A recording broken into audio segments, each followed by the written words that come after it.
학과 전공 안내, 한양대학교 문화인류학과.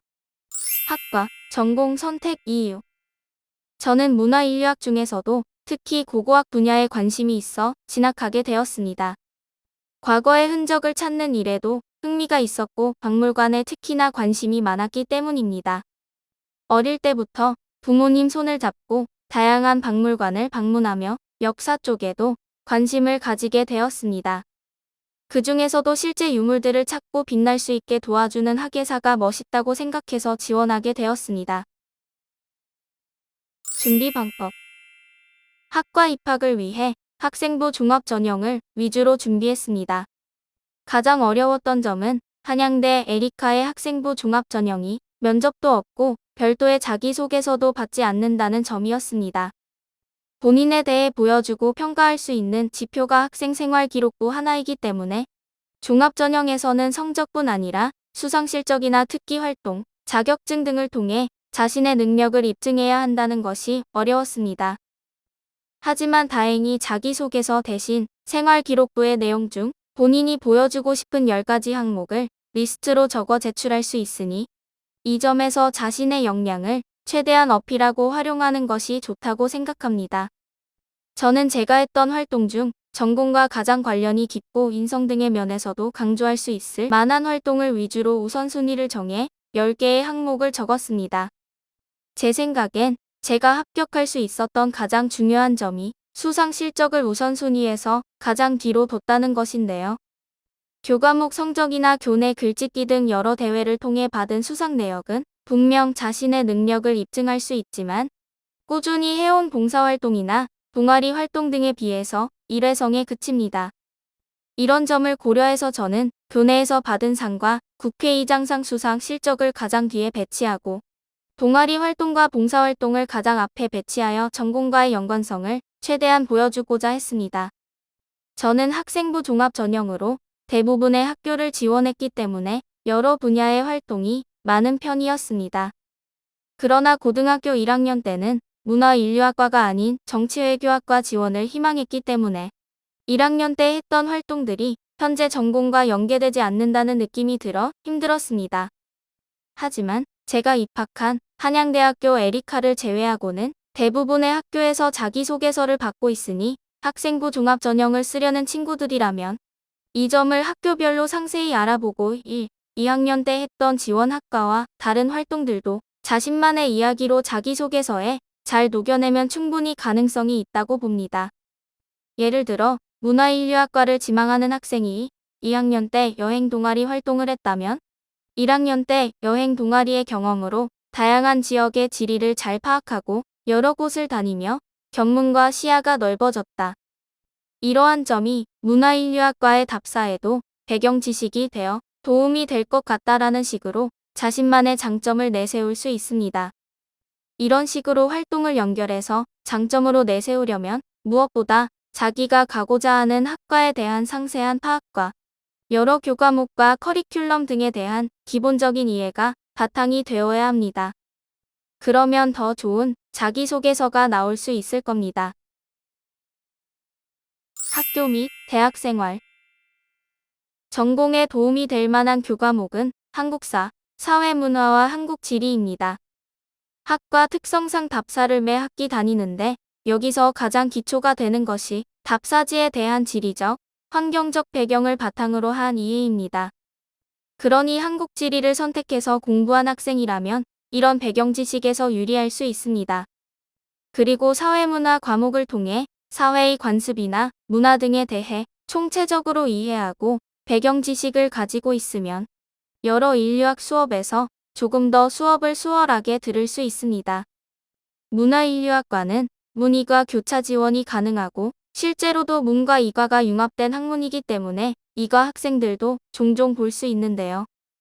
여기서 대부분의 이과 학생들이 사회문화나 한국지리 등에 대한 배경 지식이 없어 힘들어합니다. 더불어 한국사 공부 역시 열심히 하면 더 좋은데요. 고고학의 경우 기본적으로 역사를 발굴하고 정리하는 학문이므로 기존에 정리된 역사적 사건 등은 알아두고 오면 좋습니다. 그리고 입학하기 전에 낯선 곳에서 나를 만나다라는 책과 송도영의 서울 읽기 등을 읽어보고 오길 권하는데요. 두 책을 읽어보면 문화인류학에 대해 대략적인 감을 잡을 수 있습니다. 첫 번째 책인 낯선 곳에서 나를 만나다는 문화인류학과 책의 바이블이라고 할 만큼 중요한 도서이며 동시에 1학기 기초 필수인 인류학의 초대 과목의 전공서이기도 합니다. 내용도 가장 기본적이고 재미있으니 꼭 읽어보길 추천합니다. 두 번째 송도영의 서울 읽기에서 저자 송도영은 저희 학과 교수님인데요.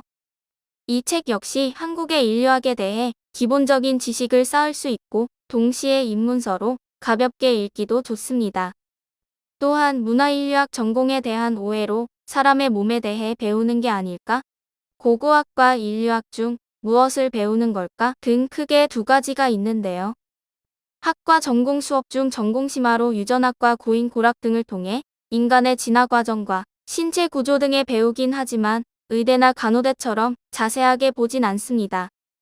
고인류에 대해 배우기 위해 현생 인류에 대한 기본 정보를 익히는 정도로 배운다고 생각하시면 됩니다.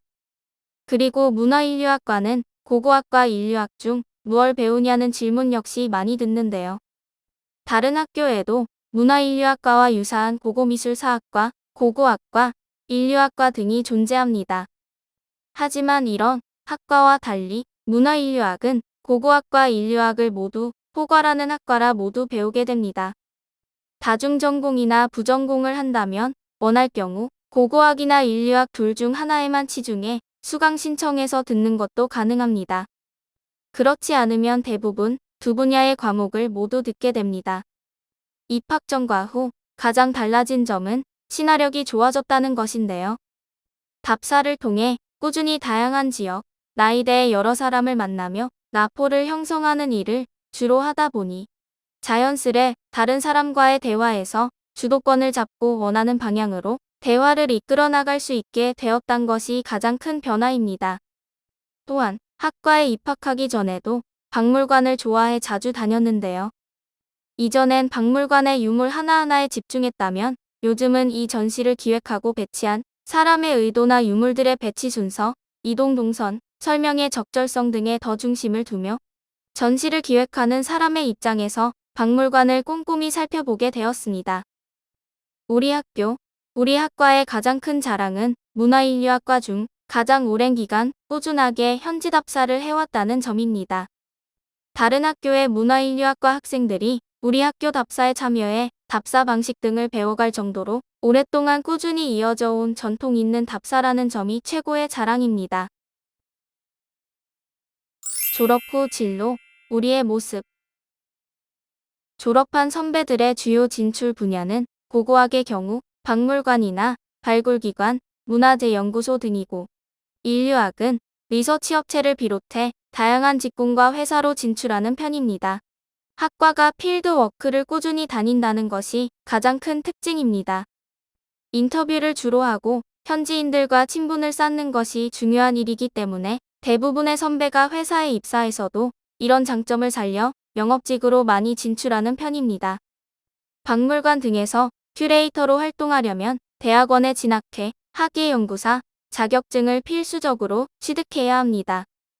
그래서 고고학 중에서도 박물관 쪽에 관심 있는 대부분의 선배가 대학원으로 진학하기 때문에 실질적인 학사 졸업 후 취업률은 대학원 진학을 배제하면 사과보다 비교적 낮은 편입니다. 전공을 살리려면 대학원 진학이 필수적이라고 생각하면 됩니다. 저는 고고학이나 역사가 많은 사람에게 사랑받기 위해선 조금 더 쉽게 설명해주고 흥미를 유발할 수 있는 영상물이 필요하다고 생각했습니다. 그래서 처음엔 박물관 학예사를 꿈꿨지만 지금은 역사, 다큐멘터리 PD가 되고자 하는데요. 실제로 고학번 선배 중에 현재 여러 방송사에서 다큐멘터리를 제작하는 PD가 된 선배도 있습니다. 문화인류학과를 나왔다고 해서 무조건 박물관이나 발굴기관 등에 취직하리라는 편견을 버리고 전공 공부와 함께 다양한 경험을 통해 자신이 진정으로 하고 싶은 일이 무엇인지 찾는 것이 중요하다고 생각합니다.